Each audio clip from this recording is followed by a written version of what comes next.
Signals in the deep, markets never sleep. Whales move silent, but we speak. On-chain truth, no disguise. This is Leviathan, open your eyes. Hello everyone, what's up? Leviathan News here on a Thursday, and I'm honored to be joined for the first time ever with Ben from Pinto.money, the fair fiat money. Am I saying correctly? Yes, sir. Thank you so much for having me. An honor. And by the way, shout out DeFi for connecting. Really appreciate it. Always fun to be recommended about like new people to talk to in the space. And really, like I told you earlier, if DeFi Dave tells me to talk to someone, I basically just immediately talk to him, because if he had already done the due diligence on my side for an interview, it's good enough for me. So a lot. And nice to meet you, Ben. Thank you for joining. Appreciate your time.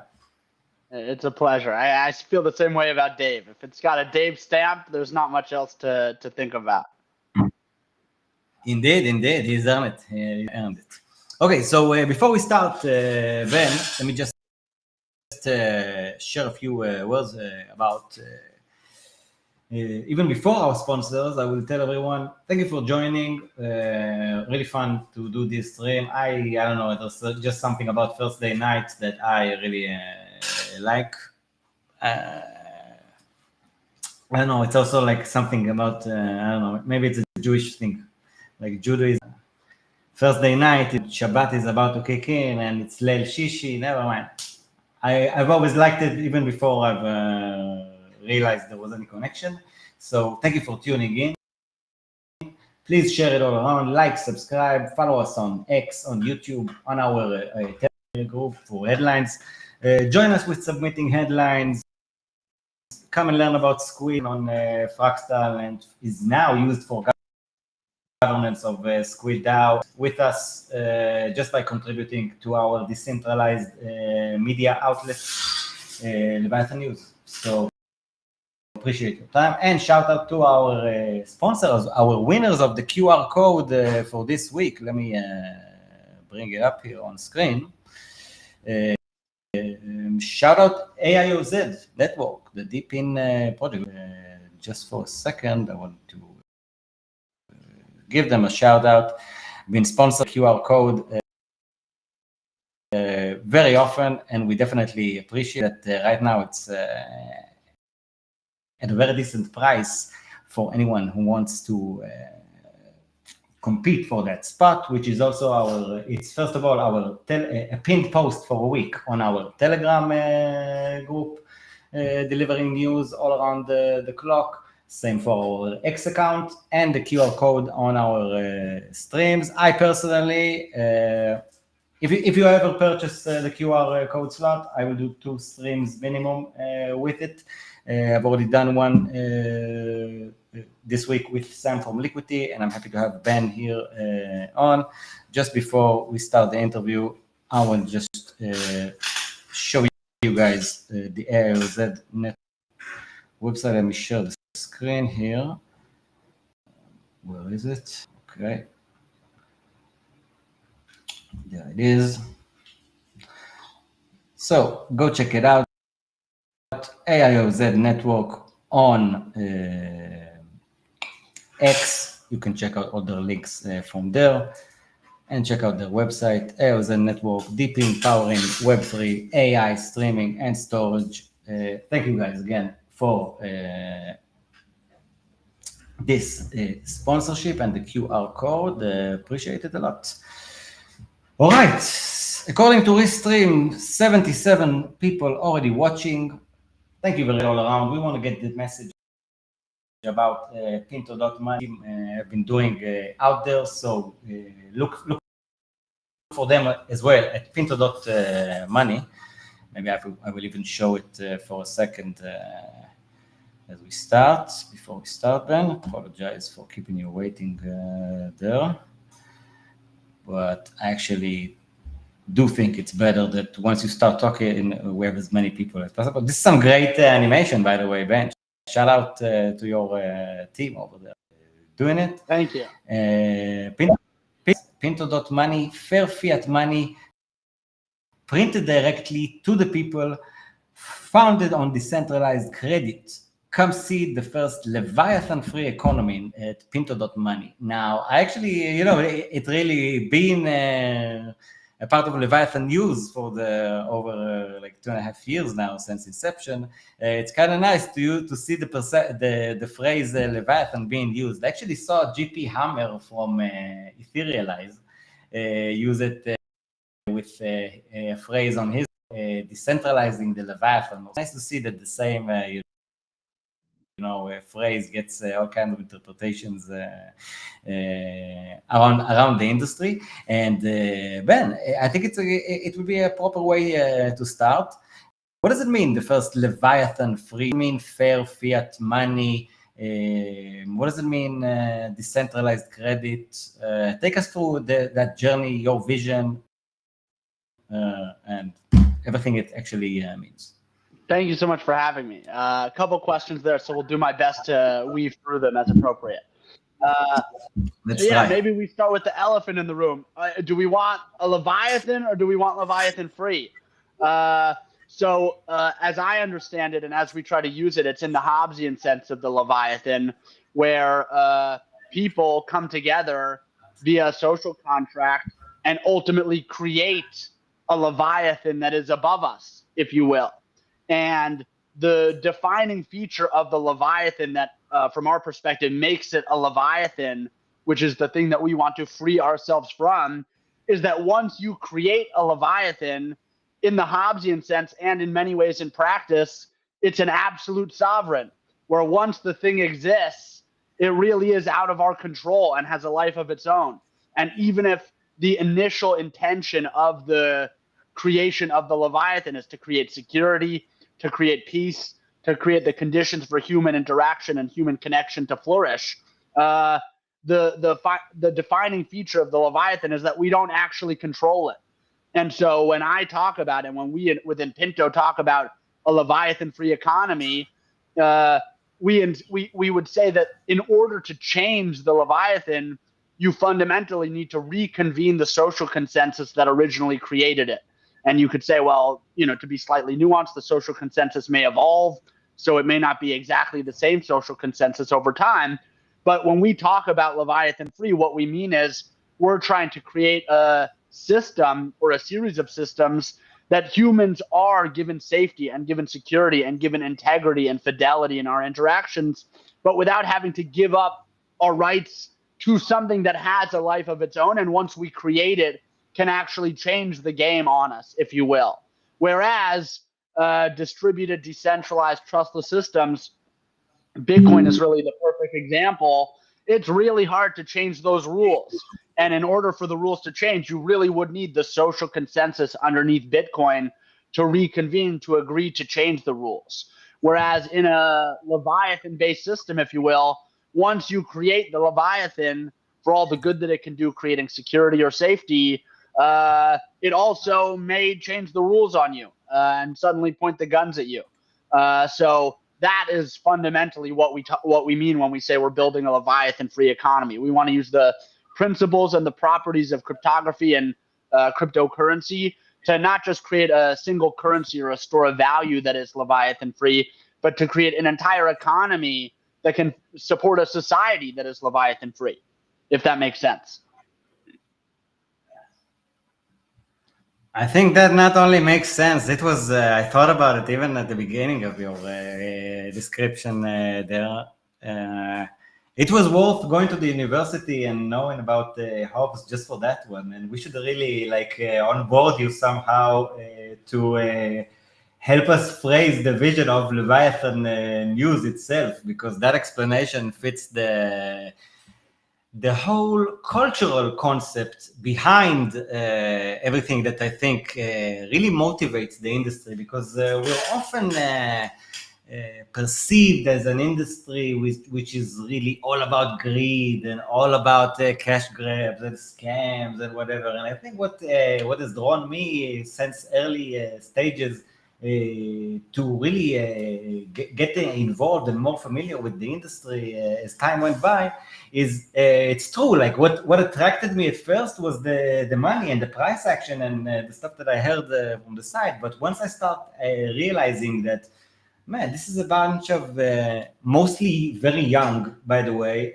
individuals, highly capable and highly motivated, that some of them have actually already made quite a lot of money, some of them haven't, but they're not really into just, I don't know, doing what a lot of other people or a lot of older generation people, but not only, are into like doing with, I don't know, wealth or financial abilities and capabilities on that.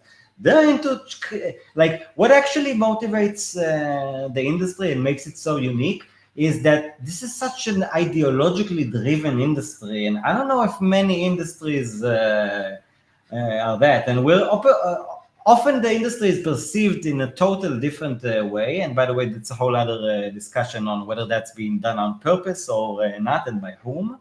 But like, this is pretty much like the most culturally significant and ideologically motivated sector and industry and upcoming space that I'm familiar of, and I think that's what makes me so drawn to it. And man, I applaud you and commend you for participating in it and really trying to change it for the better vision. I actually think it's quite inspiring what people like you do, and that's why I chose to try and spend a lot of my own time in like just spreading that message all around, and trying to make it more accessible to more and more people. So again, guys, let's use this short one to share this one with your friends.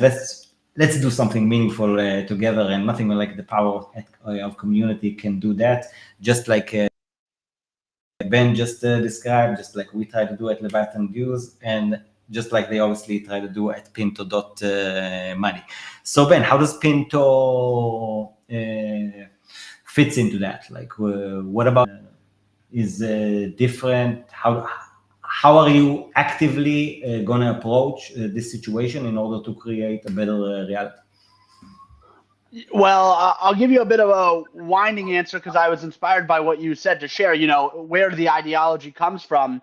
So for me, I'm a Jew and I'm the descendant of Holocaust survivors.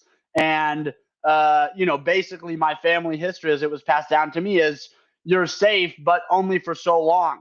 And to use the Leviathan terminology, at some point, the Leviathan turns its guns towards you.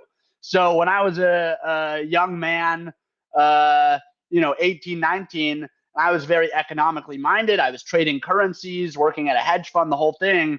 I was sort of faced with a choice. Felt like I could make lots of money, if you will. But at the same time, what had been told to me by my family was, for all the money you can make, at some point it can be taken away. And when I discovered Bitcoin, it immediately blew my mind that this was the answer to my existential dilemma, if you will, where it's not about just making money, it's about creating money, if you will, that is fundamentally censorship resistant and is fundamentally permissionless and is fundamentally trustless. And the idea that really, the values of Bitcoin struck me and stuck out to me, but it felt like just having the money wasn't really enough, we really need the entire economic stack. And I'm happy to talk more about what that means in a bit.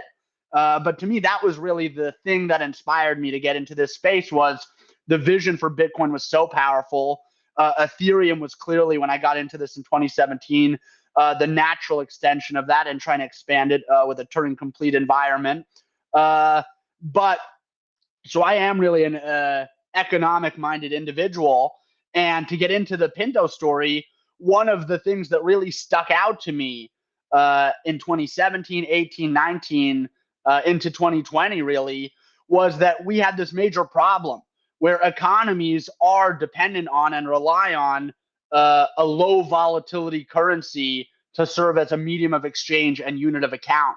And Bitcoin is amazing. It is a paradigm shifting technology, but its monetary policy is super simple, right? Fixed supply, and with a fixed inflation schedule that's ultimately going to taper off. And the result of that is when you have an economy, the demand for storing value and the productivity of that of any given economy changes over time. And so what stuck out to me for quite some time was that we actually need a low volatility currency to complement Bitcoin that adheres to the same values. And even more existentially, Ethereum has been so meticulously designed to preserve the same properties of Bitcoin, of trustlessness, censorship resistance, permissionless. You can see why I introduced the term Leviathan free. It's because who wants to hear that mouthful of trust all these properties? So I was looking for something that could really capture what we're doing here, and that's where Leviathan free came from.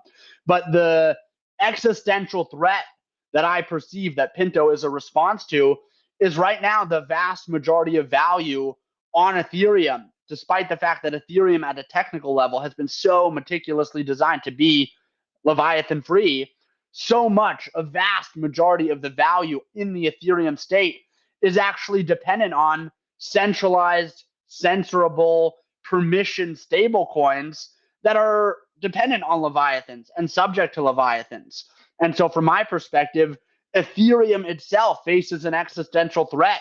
Solana as an independent network, as a sovereign network, faces an independent threat where in theory, these networks are dependent on the social consensus. But as we all know, people are financially motivated. And if a majority of the value on these systems is dependent on some centralized stable coin, then the network itself is actually centralized in practice. And so Pinto is a direct response to this problem where we are trying to create an amazing currency that is Leviathan free, that adheres to the values of trustlessness, censorship resistance, and permissionlessness while having low volatility. It's not a traditional stable coin, if you will, because the protocol accepts some amount of volatility. It doesn't have a perfect peg. There's no collateral. It's an actual money. It's a currency. But the idea is, and you asked about Prince for the people, what does that mean? The idea is if the yield from holding the currency as a result of the economic value that is created by the system is sufficiently high, the risk reward there, even though there's some volatility in the currency, is worth it, such that we actually can build a whole Leviathan free economy on this currency. So Bitcoin is amazing as a store of value.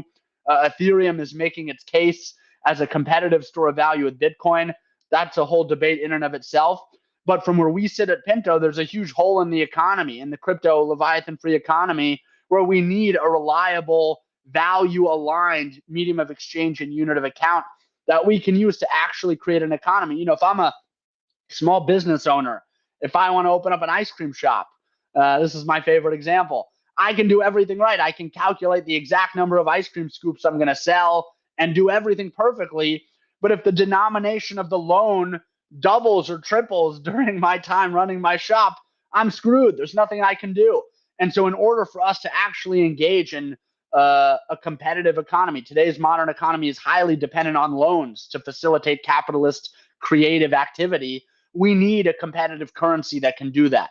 So that is the idea for Pinto. And I'm happy to get into what fiat money means. I'm happy to get into how the currency works. But that's really what we're doing here.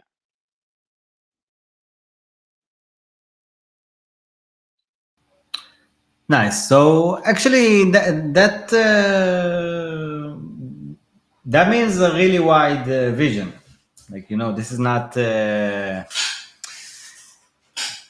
average stablecoin vision. Even if to say there's not that these aren't huge as well. Becoming like the on-chain dollar is a huge vision of itself. But in a way, if I understand you correctly, you're describing a much wider than that. You're actually talking about some kind of a global currency replacement. Yeah, I think it's a very interesting distinction here. the science of creating a low volatility currency is very different than what is the value target, right? So in today's economy, everyone wants dollars. So the system is designed to target as closely as possible and regularly oscillate the price of Pinto across the price of $1. But the science of creating a low volatility currency that is able to oscillate across some value target is generally independent from what that target is. So to date, everyone wants US dollars. We are trying to create the best model we can to target the value of a dollar, which is what everyone wants. But as we're starting to experience, there is a decent amount of inflation on the US dollar. And it's unclear if in perpetuity, dollars will actually be the desired unit of account or value, for a medium of exchange, even on chain. So candidly, creating an index of value for economic activity, that's a pretty difficult science. You talk about the CPI. It's questionable how reliable that is as a metric for inflation. Actually creating a trustless, Leviathan-free index for value for an economy, that's a future topic, if you will. We're not necessarily worrying about that today. That's something we'd have to get some PhDs involved. To your point earlier about going to university to learn about Hobbes, that was about as far as I got. I only made it through about a year and a half of university. So I made it through the Hobbes curriculum, but didn't quite get to the PhD level math such that would be something I can figure out. But my hope is through our work on Pinto and developing and advancing this model, we eventually will be able to support targeting arbitrary forms of value. Now, it's actually really interesting because targeting something like the US dollar, which is actually inflationary, is kind of a tailwind for the protocol, right? Because it's like if there's 100 billion Pinto outstanding and Pinto is targeting something like Bitcoin and the Bitcoin price triples, that means the system needs to naturally be able to support triple the value. Whereas if you're targeting something like the US dollar that even targets inflation, right? The Fed mandate is 2% annual inflation. That's a tailwind because what would have been $100 million of value is now close to $98 million of $1 billion of value, excuse me. So it's like in the short term, particularly in the early days of this monetary experiment, it actually helps to target something with slight inflation. Now, not to take it to the extreme, we probably don't want to target the Zimbabwean dollar because there's no utility there.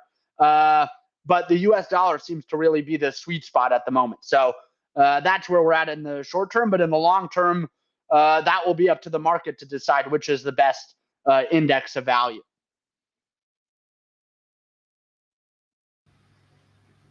I've seen some of these index experiments in the past. That, to be honest, the one I remember the most is the one by Frax, if you remember it, FPI and FPIS, if you remember it. Yeah. What do you think is necessary in order for such an index token to really be able to go the extra step, you know what I mean? To really be able to attract some attention, to really be able to find the PMF and an actual audience. Because, in concept, it's actually a very appealing concept. You know what I mean? Like everyone wants to store value. And I think that you could see different approaches regarding storing value. And actually, for me personally, I think the more I grow up in the space and in finance and whatever, this kind of you start thinking about it more and more, because basically store of value is like a race to the bottom. Like there's no such thing. You know what I mean? Store of value. And I actually had a short discussion about it today with Captain Rational. Shout out Captain Rational. And I really agree that at the deepest level, his point is actually right. There's no such thing, store of value. There's owning more assets. And that's the only way to actually store value. But I do think that the concept of being as closed as possible, or to find the least worst store of value throughout a long period of time, is a race that humanity keeps on going like forever. Like it's not going to go away anywhere. The concept remains, and there will be some assets that are closer to others on that front. We'll just give an example. In the past 50 years, the Swiss franc is like 240% above the US dollar. So I'm not saying anything is perfect, but it's a much better store of value throughout the last 50 years. More than double, actually, almost 2.5 times as better as the US dollar, while the US dollar is by far the ruling medium of exchange. So all this concept about what is money and how the different aspects of money intertwine and combine and affect one another, actually, because I think the huge demand for the dollar and it being such an important and like almost only medium of exchange throughout the world for I don't know, I've heard estimations that it's like 75% or 80% of all of trade is done in dollars. I don't actually know if it's true, but I do know that anyone who imports or exports, basically they want a dollar price. So anyone tries to put a dollar tag on whatever they're to buy. So I actually think that the dollar being such a great medium of exchange and such a desired medium of exchange actually weakens it over time as a store of value. And I do think that other systems will always emerge and try to attract however they can, like the Swiss franc, gold, Bitcoin, Ethereum, whatever. So how does a CPI index of some, not necessarily CPI, how does an index of some sort of value storing in your mind will be able to establish itself and really offer a new solution? Because it really is it's very hard to change the people's paradigms and mindsets. I agree with you. The dollar hasn't always been the go-to money, and it won't always be the go-to money, at least the way I see it, especially as a non-American, you know what I mean? Why should it be the dollar? It shouldn't necessarily be the dollar. It's right now obvious that it's the dollar, but who knows? But what do you think should actually happen in order to make that 0 to 1 move? You know what I mean? Because having a great concept is one thing. Implementation of the innovation is the actual hard challenge, I think. Yeah, it's a fascinating dynamic at play. A couple of things I want to touch on there based on what you said. The first is, when it comes to store of value, what are you really doing? You're trying to, you said people want the most assets. It's really well, sometimes I have an excess of value and I only need so many things. And so what do I want to do? I want to store my excess value across space and time. I want to be able to move it places, and I want to be able to hold on to it for a period of time. And so the best store of value is really the thing that is most likely to preserve its value over time. I think there's an interesting open question as to whether the best store of value can also be the best medium of exchange and unit of account, where those three things are really what typically is understood as the various sources of utility of money. In order to think about what makes something a great store of value or a great medium of exchange, you really have to get into the properties of money itself.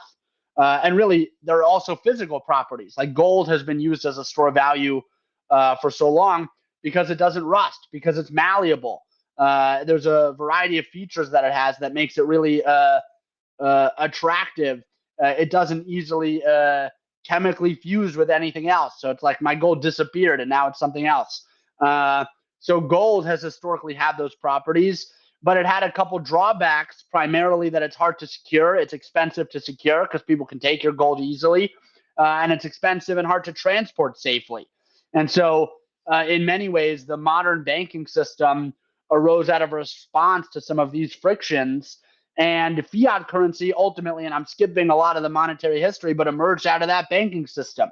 So there is a cycle here where now Bitcoin, people talk about it as digital gold, really implemented a lot of those properties that gold has, but now is way cheaper to store and way cheaper to transport across space and time than gold is. So Bitcoin has now made its case that it is a better store of value than gold, which has really historically been the de facto store of value. But really interestingly is over the past 50 plus years since Nixon closed the gold window, fiat money has really emerged as the dominant currency of the world and for many people, also the dominant store of value.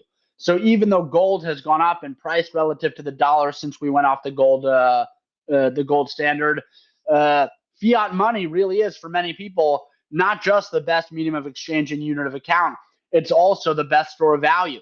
So I think when we get into what makes something the best money, right now in crypto, we've only figured out how to do store of value. And we at Pinto are really trying to push the frontier of currency design to figure out how can we create the best medium of exchange and unit of account. Now, as it compares to dollars, and again, there's a difference between targeting the value, and I'll talk about the CPI in a second. The currency itself, as you read out in the Twitter bio, prints directly to the people.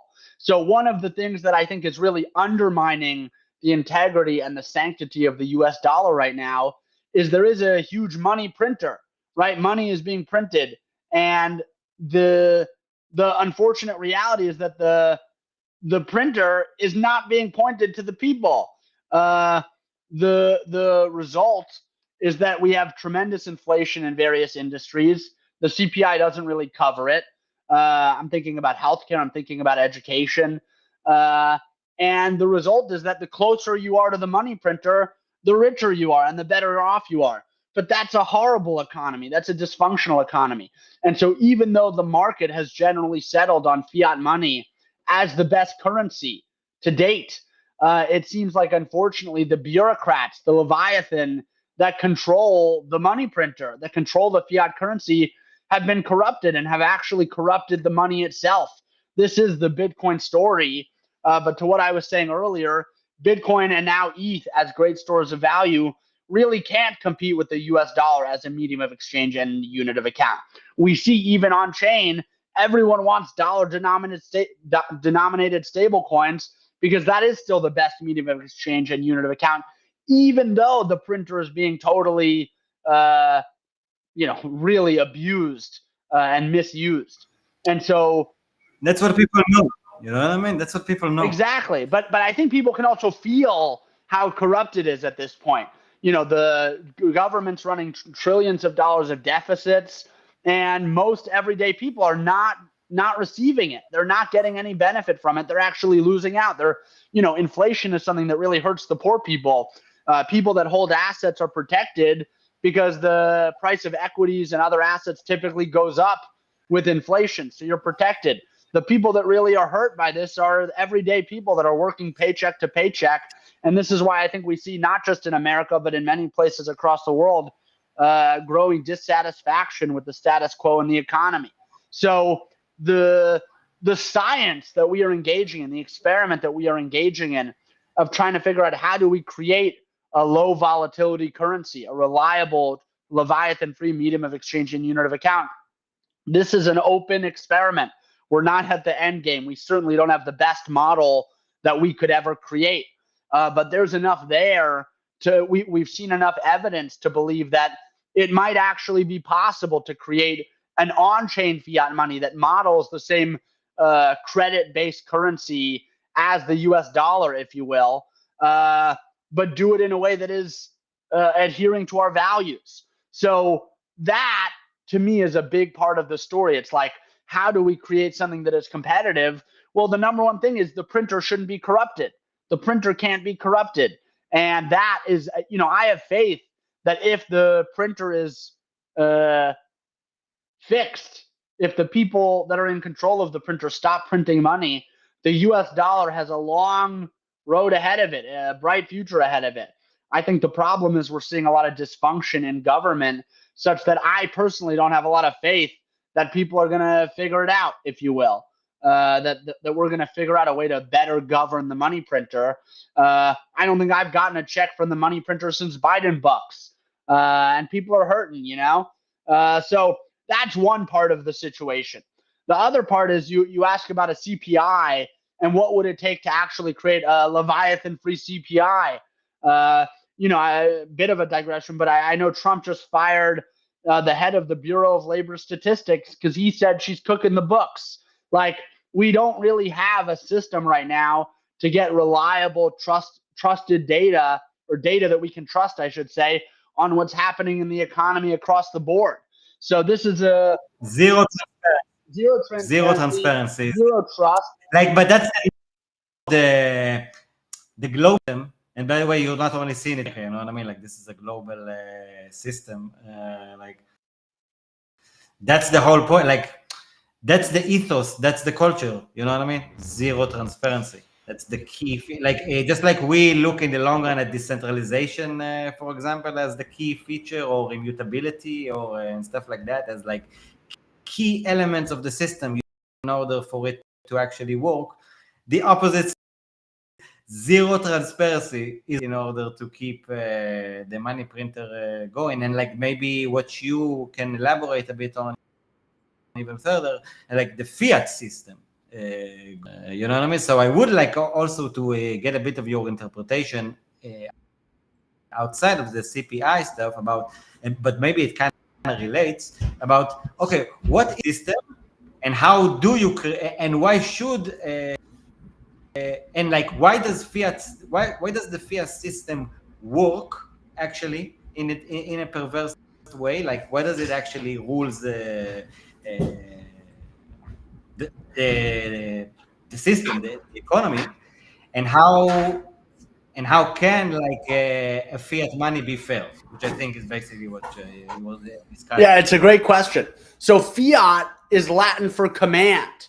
So often when people think about fiat, and the name itself really plays into the idea that the way that fiat has won is with guns, with the command of the Leviathan, that the government was able to just say, sorry, we're no longer honoring the gold redemptions. It's no longer a pegged currency. But because of simply the power of the US military, that the government was able to impose this new currency on the world. I think where that really falls short is there is a long history of corrupt leviathans that try to impose bad currency on a society that they control. And what you end up having is a black market that spins up to try to get better currency or access to a preferred currency. So even, and there's hundreds of examples of this across of history. Some of them are happening today, right? Where you have currency controls, but you still have a black market where people want the best currency. So I don't subscribe to the idea that fiat money, even though it's named fiat, it's named command, it implies guns. I don't subscribe to the idea that fiat money is the dominant money today because of the US military or because of any military. The market clearly has determined that fiat money is the best money. There's an excess demand for US dollars. You can see now one of the reasons why stablecoins, dollar-denominated stablecoins, have been so successful is because internationally people are craving access to dollars. In fact, now you hear Scott Bessent talking about how stablecoins are actually going to be a major source of demand for US dollars moving forward and for treasuries moving forward, and as a way to actually expand and proliferate the US dollar across the world.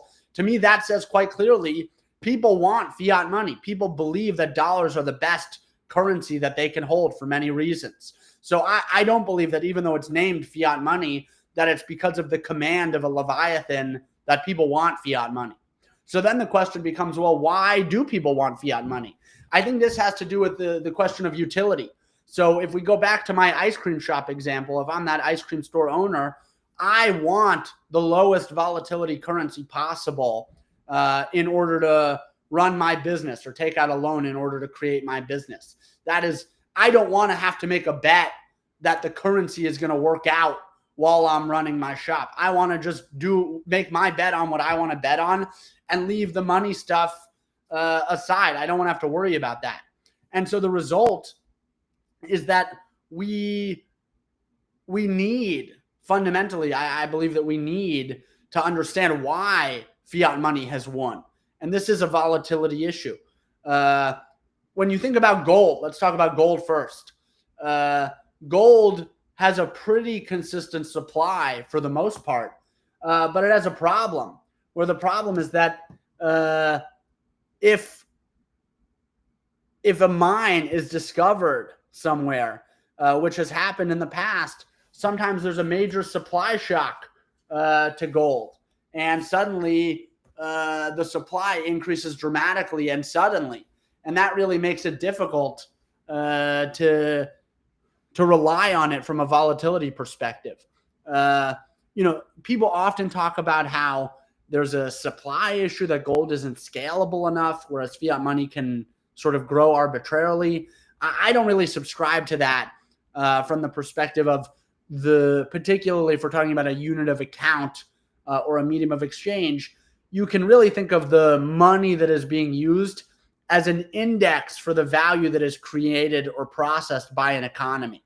And so the flip side, in addition to the supply of an economy, when we talk about creating low volatility, when you have demand that is changing over time based on the health of the economy, the thing that you really want to be able to do is to tailor the supply of the money to meet the demand of the economy. So this is where fiat has really, I think, differentiated itself, is you have the ability for, right now it's bureaucrats.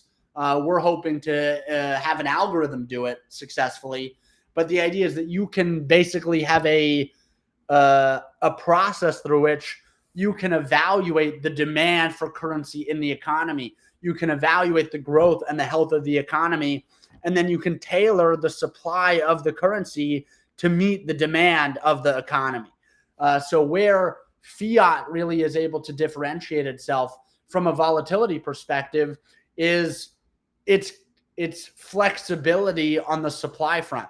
Now, of course, the way that the supply is really, I don't want to use the word manipulated, but it is sort of a manipulation of the supply, is really through a changing of the interest rates of the currency. Is there anything more manipulated? You know what I mean? Is there anything more manipulated than the supply of? Fair enough. Fair enough. Like, I understand that you don't want to use it, but like if you actually want to describe it honestly, how can we say it's not manipulated? Like if we don't know, we have no transparency, like we said earlier, and B, we don't even. When we do know what's asked, wait a minute, why are they printing this kind of money? And by the way, like also from at least, I'm no financial expert to say the least, but like from what I'm understanding, most of the dollar and the printed money is not even the printed money printed by the actual Fed or whatever, or added into existence. It's all the euro dollars and every kind of financial activity created somewhere around the world, which is denominated in dollars. So it's like, just like you said, like it's a Leviathan. There is no control about the amount of dollar into circulation. It's like, it's not even one manipulator. That's what I mean. Like it's. Yeah, I think this is where we have no. We have no idea how many. Yeah, this is where I think we need to distinguish between like the supply of the currency from what in practice is the thing that affects the price or the volatility of the currency. So you're totally right that we have euro dollars, and the result is that we don't have control over the supply of dollars in aggregate. You can say like they control the M1 supply, the M2 supply. There's a lot of different ways to classify like how much money actually is there out there. But the way that in practice fiat money is controlled or the value of the fiat money, I should say, is able to be controlled or responded to by the bureaucrats or the algorithm that control it, is actually through the interest rates. So it's not necessarily a supply question per se. Like the thing that matters isn't necessarily how many dollars are out there. Although in a pure sense, as the dollars increase, you would expect the price to come down. In a sense, the euro dollar phenomenon doesn't necessarily have a positive or negative effect on the value of the currency, except for at the margin. Like the ability for you and I to create some sort of synthetic agreement that we're going to price at the value of a dollar because on one side there's demand and on the other side is supply, it doesn't really necessarily affect the price of dollars, if you will. So there's a credit risk in terms of the counterparty, which is relevant. But I think the distinction there is when you have sort of synthetic assets that target through a counterparty relationship the value of a dollar, that doesn't really have an effect on the price of dollars, because for each synthetic dollar created, there's a counterparty that demands it at the moment it's created. And then when we close that agreement, the supply effectively dissipates or disappears. So, and I know it's a bit complex how that factors in, but it's like, ultimately, that's not going to be the thing that changes the value of the dollar in aggregate. The thing that changes the value of a dollar is really the interest rates and the borrowing cost to support a system. So, you asked, what do I mean by fiat money? When I talk about fiat money, I mean credit-based money, first and foremost. So the US dollar at this point, since we closed the gold window, is dependent on the credit worthiness of the US government or the US economy. Now, you could say that the credit worthiness of the government is really downstream of the government's ability to collect taxes, which is actually a gun issue, if you will. So we go back to fiat. But in reality, the dollar derives its value from the US economy and from the growth of a dollar-denominated economy itself. So the credit of the government, when the government issues debt, fundamentally the trade that is being made there is to pull forward future value to the present in order to create more value today.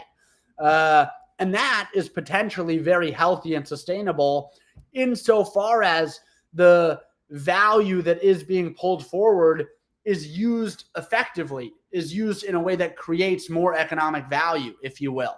So this is where we get to the potential unsustainability of the current fiat regime. It's that the value being pulled forward to the present is actually being totally misused. If you think about the massive expenditure of the US government and the things that are actually being invested in, we don't have a lot to show for it, is the reality. Public transport sucks. I don't know when the last time you were on an airline was, but the experience is terrible. We got Boeing planes crashing out of the sky. You think about access to energy. I saw a pretty powerful chart recently that showed the amount of energy produced in China. And it's like a straight line up over the past 20 years or so. And then you compare it with the amount of energy in the US, generated in the US, and it's like slowly trickling up, where China has totally surpassed us in terms of energy creation. And particularly now in an AI-generated or an AI-driven world, I should say, the amount of energy that we have access to is a major driver of the quality of the intelligence that we're going to have access to. So the fact that the government has been totally you think about the energy sector as one of the main places where the government really is involved in terms of licenses and granting access to deposits and to actually create the energy, whether it's solar, whether it's nuclear, whether it's natural gas, whether it's oil. These are government-heavy industries, and we don't have a lot to show for it at the end of the day, is the reality. We're no longer competitive on that front. And, not to say that any sort of communist spending is the way to do it. Certainly not. I'm a big believer in the free markets. I think the point is that right now, the way that the value is being pulled forward in the current fiat system, that value is being totally misallocated and misused. And I think a lot of that, again, points back to the bureaucracy. So a bit of a long-winded answer here, but it's a really complex topic as to how fiat money actually works. And it is this understanding of fiat money and the power of the ability to change the interest rates and print money in an effective way, in a way that actually creates more economic value and drives utility for people in a competitive fashion that underlies the vision for Pinto.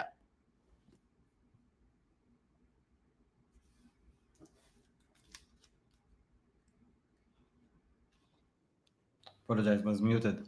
I think it was a great answer, actually, on a topic that basically you should write a PhD on. that's what I mean. Like this topic is really complex. Be able to cover it all with just the two of us and with one discussion. But I do think that you offer a very interesting perspective on it. And I will say that, right now we're basically, I know it's going to sound extreme to what, but one can argue that this system right now is the communist system because, like, again, there's this, I don't know, And someone is manipulating it. You know what I mean? Like, it's not really the free, like, of course, you can call something by a specific name and you can keep describing it however you want, but often reality, like you could say something is an orange, but if it's an apple, it's an apple. And unless someone doesn't know what an apple is, they will believe you maybe that it's an orange, but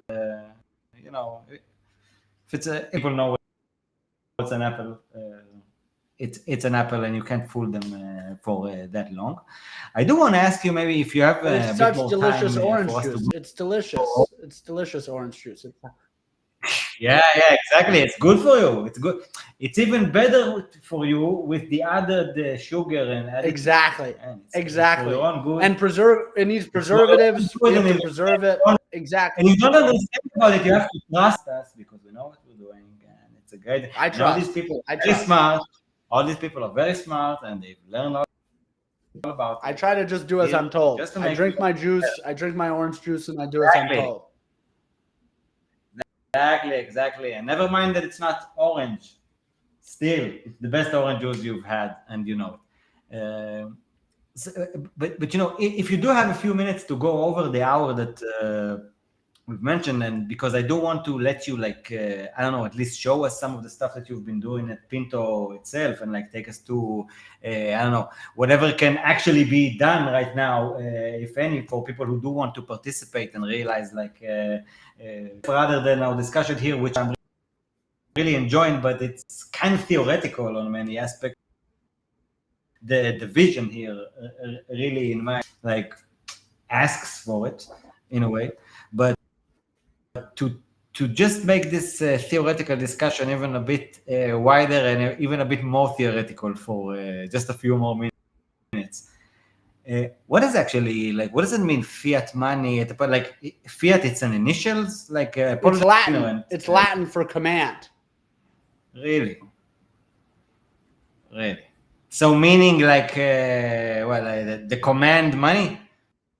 Yeah, the decided, yeah, the chosen money. And that's why I think what I was saying before. The name, I don't agree with. It doesn't resonate with me because the market has chosen it as the best money. It's not like we're drinking the orange juice because there's a gun at our head. It's because people have been convinced that this is the best juice, if you will. The problem is over time, they've started to add preservatives and add sugar and all this stuff. And that's where, and maybe we were mixing metaphors there, if you will.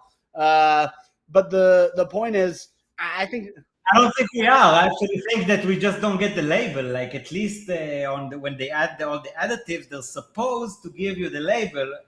With the fiat economy, you don't even get the label of what's going on. Yeah. So the premise is, I think people, it's actually funny because somehow naming it fiat money, even though I don't think it's accurate, points to the history of the money, right? Where it's what happened was, in practice, it was generally understood that the U.S. wasn't going to be able to honor. They didn't have enough gold to honor the redemptions at the peg that they had set for all outstanding dollars. And so France famously sent a battleship to New York to collect their gold. And they were turned around and basically said, go home. You just have dollars now. And that was the official closing of the gold window and the birth of fiat currency in the modern era. And so the name fiat, I think, comes from that story, if you will, that it was a battleship that came, and it was our bigger guns, the U.S.'s bigger guns, that ultimately led to the ability to create the fiat money. But still, the defining property of fiat money is not that it's based in violence or the potential to do violence. It's based in credit, the credit of the US government. And the power of the currency comes from, one, the power of the credit under which it is based, and two, the ability to manipulate, although you can manipulate it in a way that is positive sum, the supply of the currency.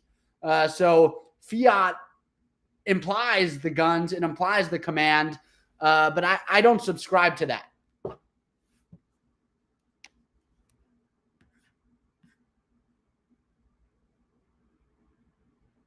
I agree to your point that it's definitely a story. Like I personally, I don't think that we can be part of the story. Okay, and too much to that direction. But I also think that a lot of the military story is also like used to draw like economic activity. You know what I mean? Because these are huge industries, and I actually think that this is a huge part of how the story works. Because military industries, if we like it or not, it's a reality. It's one of the biggest economic forces out there. Like this equipment costs a lot of money, and a lot of different entities are interested in the selling and the producing and selling and buying for just causes or not. Like this is humanity. Like this is how the real world works, even though we don't want it to be. But I actually think that I definitely agree with a lot of what you're saying about the fact that, okay, this is just one element of it, and it's not exactly that, especially today, like especially after the last 15 years, I think more and more people are aware that, okay, and I think that stablecoins in a way, because the way for crypto to really take over the world and be implemented and create like new finances, our actual Trojan horse is the US dollar stablecoin. Like that will be our leg in, and we just have to do it in a way that is not CBDC and too Orwellian, but like there's no actual way, in my opinion, toward the world's finance. Like you're not gonna. I think people want a very swift process. But I also think it's because they often don't really understand or are familiar with history enough to realize that to really change a paradigm, no, this cannot. If it happens too fast, it's often like okay, maybe for some the financial stuff will go away, okay, but the social stuff that it can create if a change is to happen too rapidly is definitely not desirable, and that's why I think that actually it's not the natural way. Like the natural way is for something to slowly decay, and the system to be replaced, often with forces from within, over a very long process, which will, in my opinion, probably take at minimum. I don't really think it can happen any other way. I think that stable coins and real world assets are actually only like the way for at some point new systems like you're describing that you guys at Pinto are trying to build to really have the infrastructure to be able to emerge. Because right now, okay, amongst us a few who are really into this kind of stuff, you can emerge, but like to really change the public use of money and to really change finance, we have to have an infrastructure that allows on several different aspects and financial access and whatever to really be able to implement the change, if you know what I mean. But it's incredible to have like people already aspiring towards it. There's no other way to get anywhere without starting. I commend you for it again. Ben, do you have time to show us a bit of what you've been doing? Like, what can someone do today? Like, if someone's interested right now and they appreciate this vision and they want to know more about it and they want to participate in it in some way, what can already be done? What already exists? What should people expect? And what do you want to show? Maybe if you have like a website or an app that you want to show, feel free to share your screen. I will pop it up here once I see it. And take us there. What have you guys been doing with Pinto? Okay, so I am going to show my screen. I have a wallet queued up that holds a variety of different things within the system, so I can sort of walk you through it. So the main two elements of the system are the silo and the field. Now, I think it might make sense to start with the silo. We talk about utility, right? And having a competitive medium of exchange and unit of account. So the price right now, as you can see, is 97 cents, which is not exactly $1. So you are getting from, if you consider volatility like a proxy for risk, this is a riskier asset than something like a USDC or USDT, which is, or even like a yield bearing stable that has collateral that's generating yield. But the primary difference is if we go back to prints for the people, anytime the price is too high, in order to return the price back to $1, the system prints. It increases the supply. And about half of all of the mints go to depositors of the currency in the system. So if you hold Pinto, or if you hold, as you can see here, there's a couple different LP tokens for Pinto.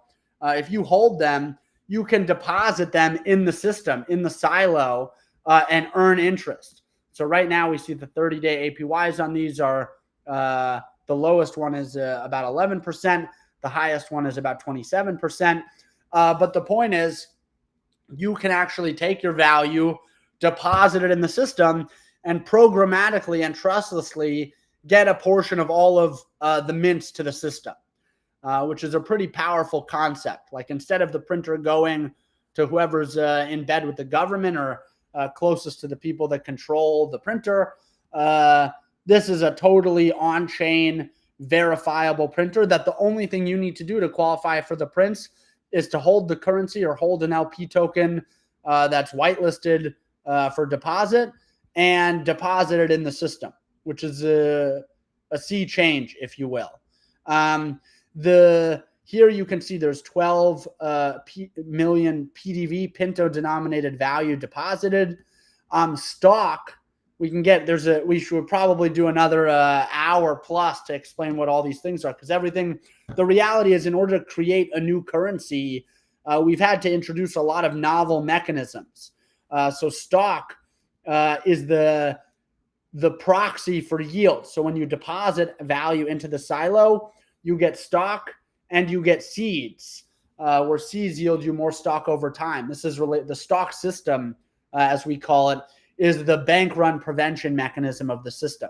So you can see here there's stock, here there's seeds, and as you get more yield, you can claim more Pinto, you can claim the yield that you get more stock, and you get more seeds. So as the system grows and as the system is healthy, you get more and more value. Now, the other side of the puzzle, which is really the main value driver of the system, and I'm going a little fast, but it's so complex that I figure the best is to give a high-level overview for now, and then if people are interested, maybe you'll have me back and I can give a more thorough, like step-by-step explaining the model and the mechanism. It's pretty deep, So the field is the lending facility of the protocol. So whereas with the silo, it's totally liquid. You can deposit, earn interest, and withdraw at any time. It's a liquid deposit facility. The field is the lending facility of the protocol through which the protocol actually derives its value. So basically, when the price is too low, that means that there's excess supply on the market. And what the protocol tries to do in response is to borrow excess supply from the market, thereby reducing the supply and bringing the price back up, if you will. So soil, and I won't go too deep into the weeds, is the amount of Pinto that can be lent to the system at any given time. So right now, you could lend 150 soil to the system, and the temperature is the interest rate. So you would get a 649% return if you lent your Pinto to the system. Now, when you lend to the protocol, you lend your Pinto to the protocol, you get something called pods. And the defining feature of pods, and this is something that is novel, that was first introduced with Beanstalk, of which Pinto is a descendant of, is the notion of a pod. Whereas typically when you make a loan, there's a fixed repayment date, right? You would never go to a bank and make a loan that they'll pay you back when they say it's time to pay you back. You want it paid back at a certain time. Pinto leverages the power of smart contracts and programmatically verifiable execution to introduce a new type of debt, which follows a FIFO schedule, a first in, first out schedule. So right now, if you lent to the protocol 154 soil, you'd get basically 7.5x, because you get your money back plus a 649 interest rate. You'd get a 7.5x on your 154 soil. So about 1,200 or so pods, and the pods would go to the back of the queue. So like I was saying before, when the price is too high and the system prints in order to reduce the price, it basically sends about half of the newly minted supply to the silo, to the depositors in the silo, and it sends about half of the newly minted supply to paying off debt. So if you're at the front of the pod line, you'll get paid back first. So if you lent now, you'd get in the back of this about 40 million length queue. And so given that about half of the supply, newly minted supply, goes to paying off pods, it means that when the supply grows about 80 million or so, you would get paid back. So given that the current Pinto supply is just around 10 million, and the supply would have to increase by about 80 million in order to get paid back, the bet that you're making if you lend to the protocol is that eventually the supply will grow to about 90 million. So the supply will 9x. And if that happens, you'll get your 6.5x payoff. So a 7.5x total. So these are the two sides of the system. Now, something that I think is interesting is the way that the interest rate is set. We go back to an algorithm. The interest rate is set by the algorithm in response to demand for the debt. So as you can see, in the early days of the protocol, the interest rate started at 0 and slowly increased quite high. It got up to like 1,400% or so because there wasn't enough demand to lend to the protocol. But eventually the protocol found a bid, if you will, found a bid for the loans. There was also a couple efficiency improvements that we made to the system that made this possible. And you can see that the interest rate started to come down and it settled around 750%. It went back up for a period of time up to the mid 800s. But since then, it's come down now to a 650-ish%, which is really interesting. And as you can see here right now, it's sort of oscillating between 650 and 649, which there seems to be demand. So these are the two main components of the protocol. You can see that this wallet has some pods in the line at various points in the line. You see this account's been lending some pods at various interest rates and has pods throughout the line. It seems like pretty far back in the line. And then maybe one other thing to just shout out is we have a pod market. So there's a secondary market for pods for the debt. This is sort of a corollary to the treasury market, if you will, where over time, as this market becomes more efficient, you expect sort of a yield curve to be implied here. What type of supply growth do we expect over what period of time? Now, it's still pretty early, so as you can see, there's sort of a disparate set of offers for pods here. Some are super cheap. And then there are some bids here as well for pods. So I went pretty fast. This is a super complex system, but I hope this gave people a bit of a taste or some flavor for how they can participate in the protocol and benefit from the growth of the system if it works.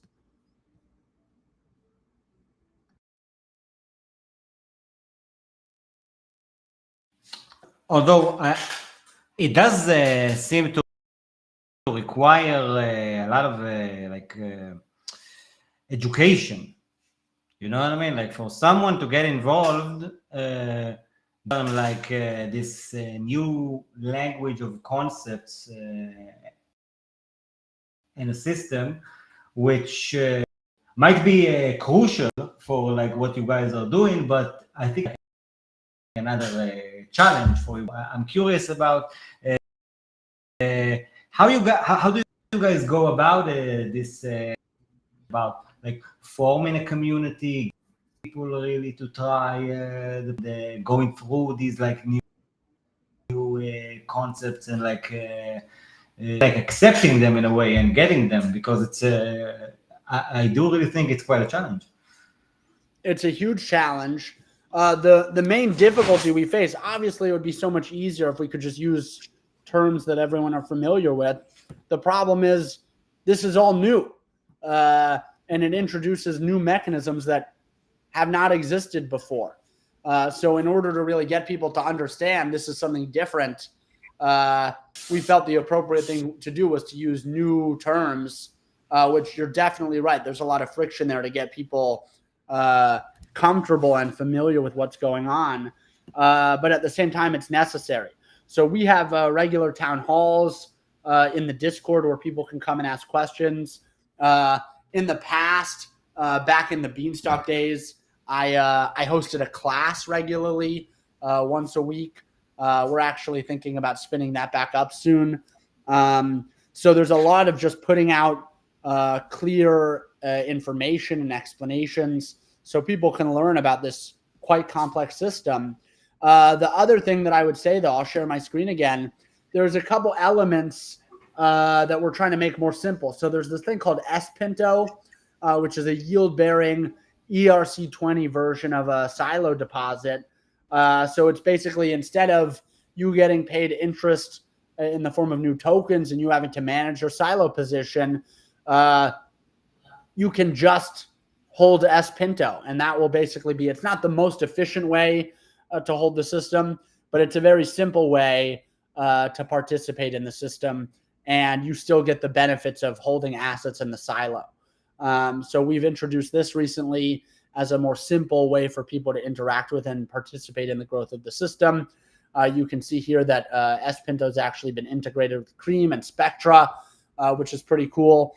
And then the other thing that we've been working on, which is still a work in progress, we don't have it integrated into the silo yet, but we have it integrated into the field, is this thing called Tractor. So Tractor actually allows you to basically create an order. Maybe it's not so good to highlight everything, but create an order that defines what you want to do, how much you want to lend, and the interest rate that you want to lend it at. And then the system will basically automatically process your orders for you. So you don't have to actually manage anything yourself. There is some friction in getting people to understand what order they're placing.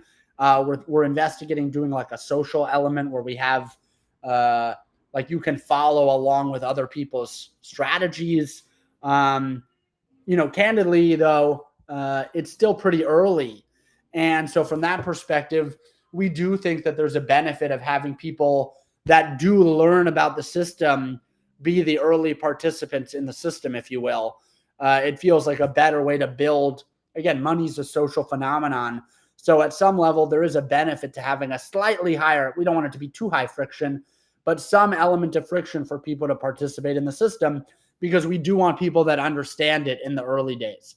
Obviously, as it grows and it becomes more sustainable and demonstrates its efficacy, then we do want to figure out a way to make it super low friction for people to participate in and earn the yield from the system and get all of its benefits without having to learn much about it. And it should just work as money with utility.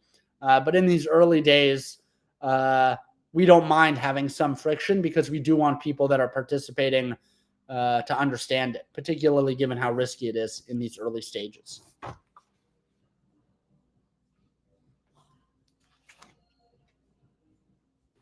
Yeah, for sure. And by the way, how is this funded? Like, this is quite an operation to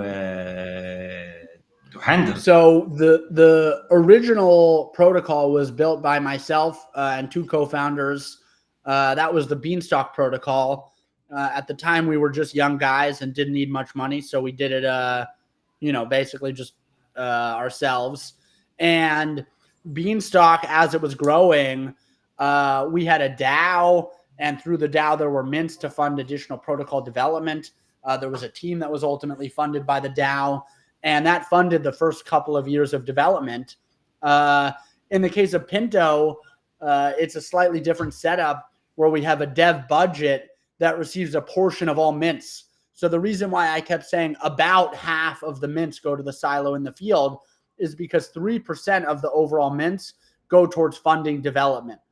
So through the mints that have happened thus far, we've gotten enough funding to continue to develop the system for the next, 6 to 12 months or so as it currently stands. So this has been totally organic, no VC funding.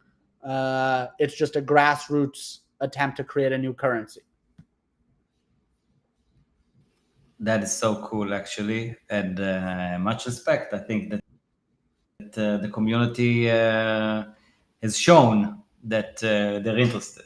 You know what I mean? And if they keep showing it, then I don't think there's a better sign than that. With having people involved on a protocol's case with their funds as well, but also with their attention and interest and above all contributions and way to do it. Is it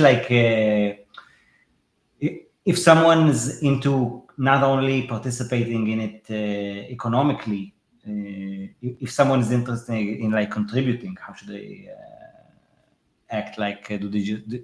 Are you guys looking into expansion? Are there specific fields in which you feel that you would like to see some more of a DAO structure or community involvement? How do you guys see growth in general?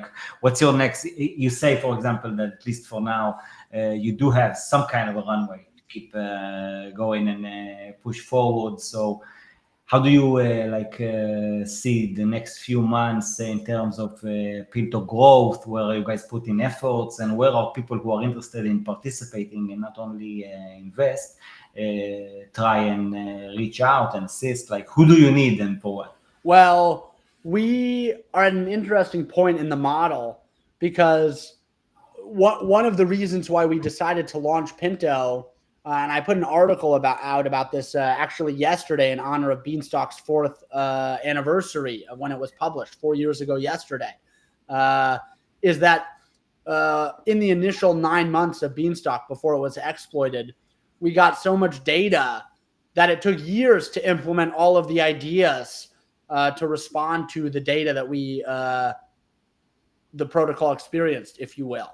And with Pinto, we got to a point where people really weren't using Beanstalk after it was restarted after the exploit.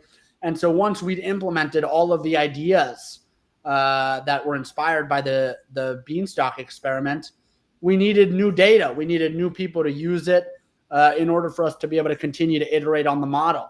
As I was saying before, this thing is far from its final or ideal state. But in order to get it to its ideal state, we need more data. We need more information. And so when we launched Pinto, one of the main goals of it was to be able to collect data and attract users that would actually generate the data, because this is fundamentally a behavioral system.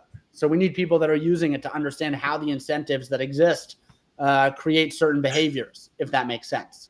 So at this point, there is still a good amount of improvements that we can make to the model, but they're pretty high-hanging fruit. Over the first 8 months of the Pinto protocol, we've implemented a lot of changes that have led to significant additional efficiency improvements in response to the data.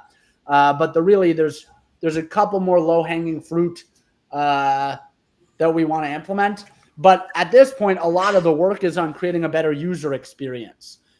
So we're definitely interested in cracked Solidity devs, always looking for more of those. But at this point, the protocol is at a pretty good state where there's not that much Solidity development to do, although there is still some.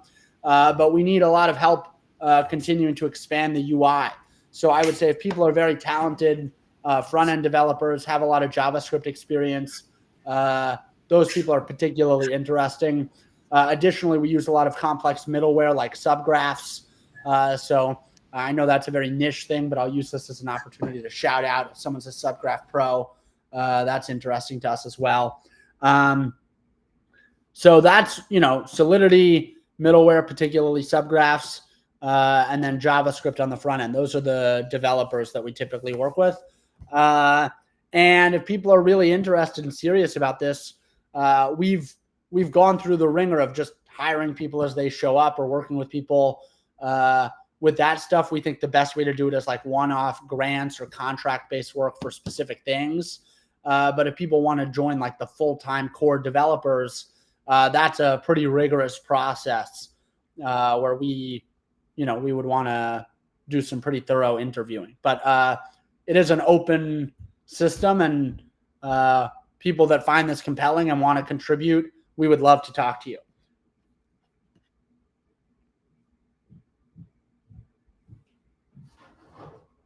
Apologize, I was muted.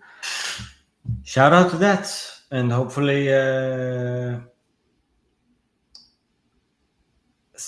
quite a few would want. I don't think it's easy, but I think that if you have a good enough vision and you push forward consistently enough, a lot of people will join your journey.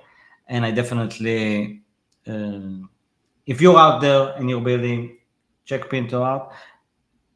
Anything you want to add before we wrap it up? Ben, I'm sure you have some other stuff to actually do and build today, unlike some of us others.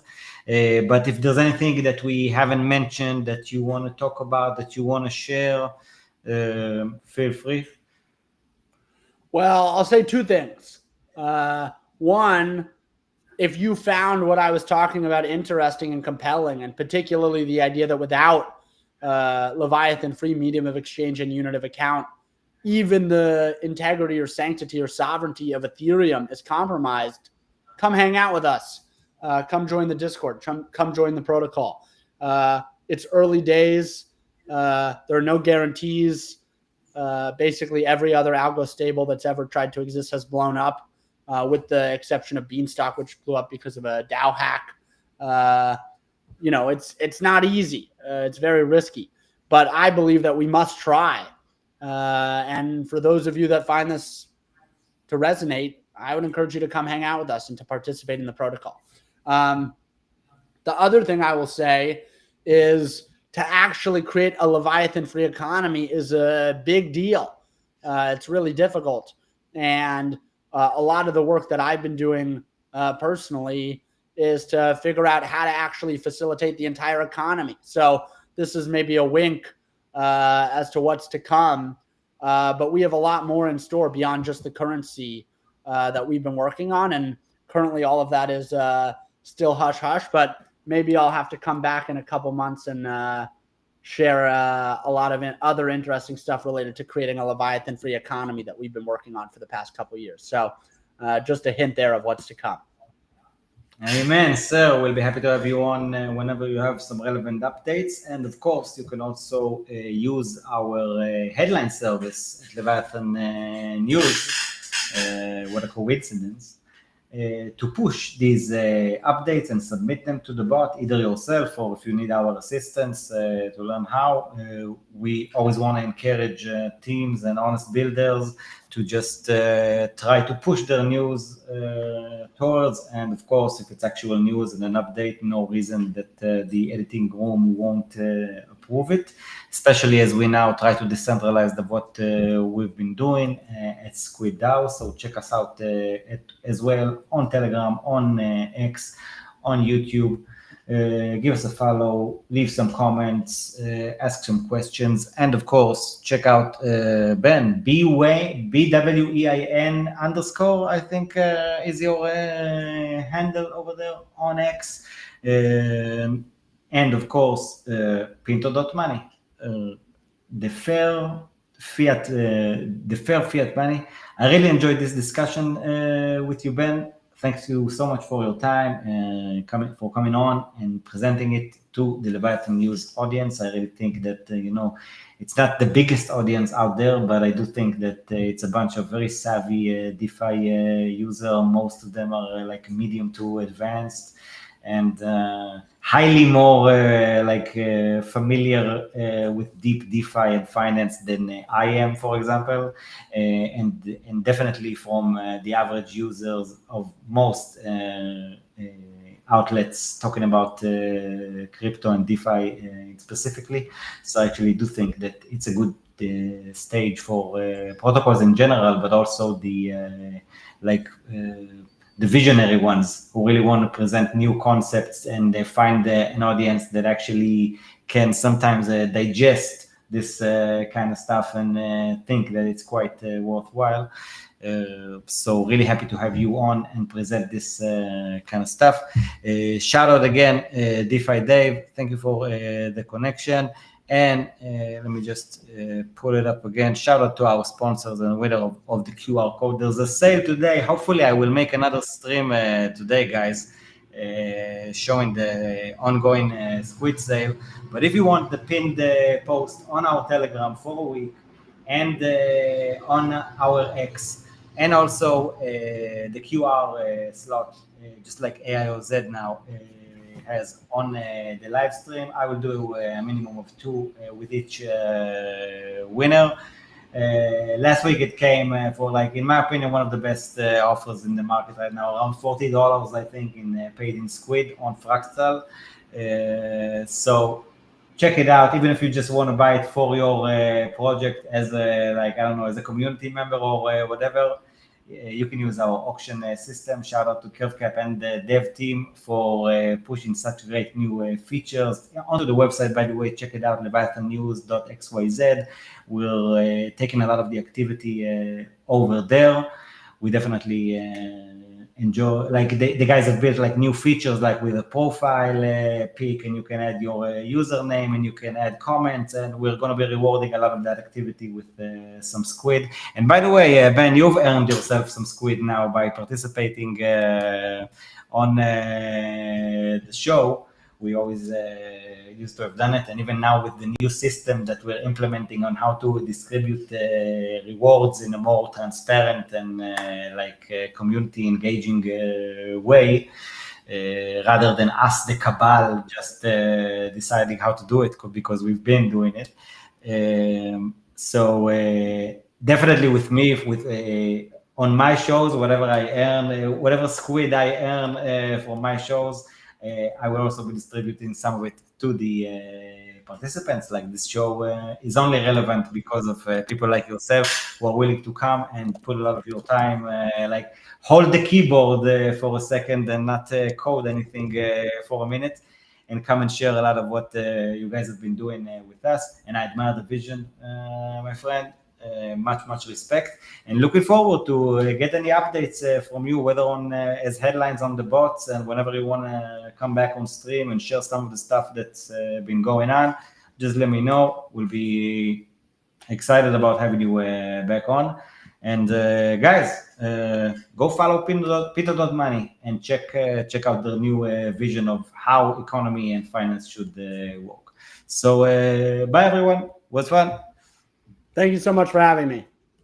Thank you for coming, man. It was fun.